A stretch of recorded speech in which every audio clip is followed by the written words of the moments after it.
Apakah Anda saat ini menjadi seorang CEO, Chief Everything Officer, yang dimana mengerjakan semua aktivitas bisnis sendirian? Kayaknya Anda butuh ilmu ini. Karena ilmu ini akan mengajarkan Anda bagaimana cara manage waktu dan tim yang benar.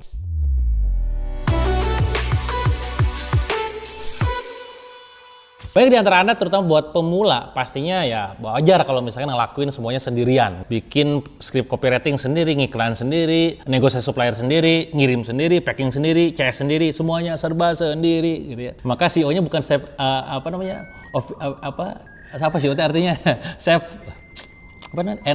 executive officer, bukan chief executive officer tapi chief everything officer, semuanya dikerjain sendirian, mabok gitu ya. Nah maka kawan-kawan semua, ketika Anda sekarang melakukan sendirian, Anda kudu paham cara manajemen waktunya, karena ini penting. Nah pertanyaannya, kenapa kita ini sering sekali kehabisan waktu? Riset Harvard Business Review menyebutkan 34% UMKM itu gagal karena overwork ataupun burnout dari pemiliknya sendiri ataupun ownernya sendiri.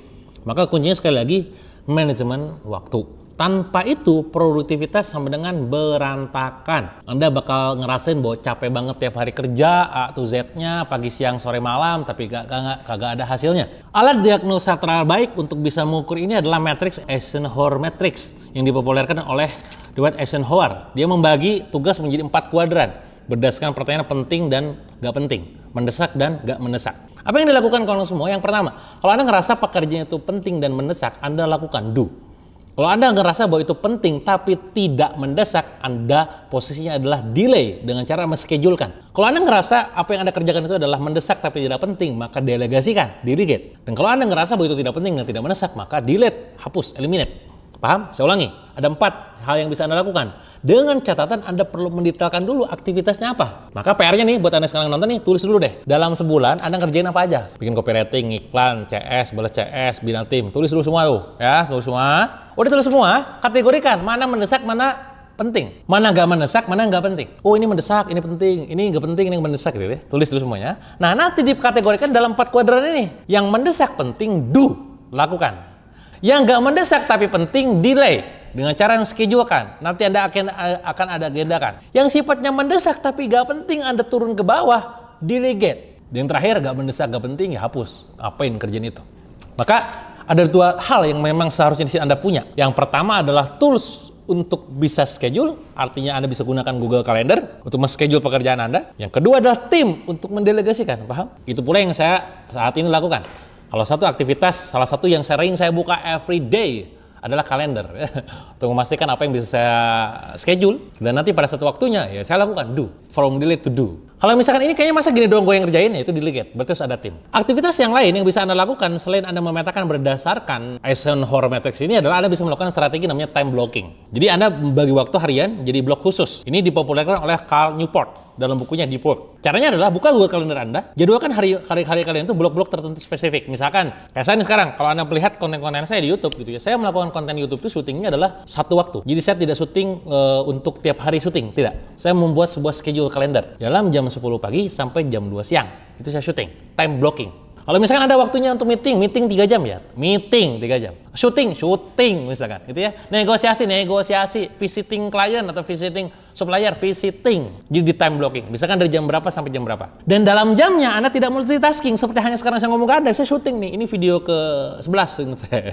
Nah ini, saya tidak melakukan aktivitas yang lain, saya tidak buka WA saya tidak sosmedan, saya tidak buat cecetan. Saya tidak sambil makan, ngomong aja terus. Ini adalah strategi time blocking, dan ini efektif. Buat Anda yang paham dan piawai dalam melakukan sebuah time blocking, ini akan sangat produktif banget. Dan saya sering sampaikan, produktivitas itu dirasakan di akhir, tapi ditentukan di awal. Nah, apa yang bisa dilakukan teman-teman semua? Bangun sistem.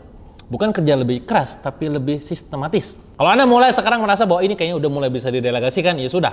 Tadi kan Anda CEO kan, mulai rekrutmen. Delegasikan yang sifatnya tuh Anda rasa tidak penting. Ya, walaupun itu penting dilakukan, tapi Anda sebagai owner tuh rasanya tidak penting.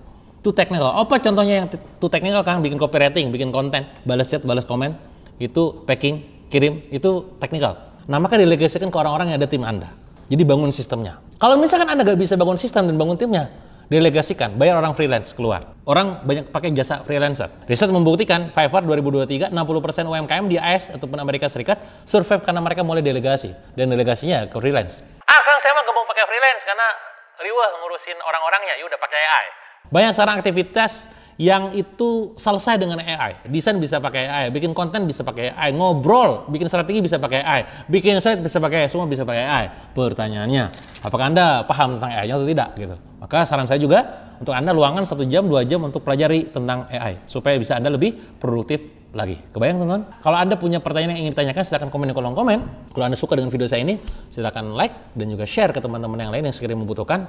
Dan jangan lupa di subscribe ya, jangan pelit ya, subscribe. Semoga yang subscribe Allah mudahkan bisnisnya, Allah lariskan jualannya, Allah tumbuhkan perusahaannya makin besar. Terima kasih, sampai jumpa di video berikutnya.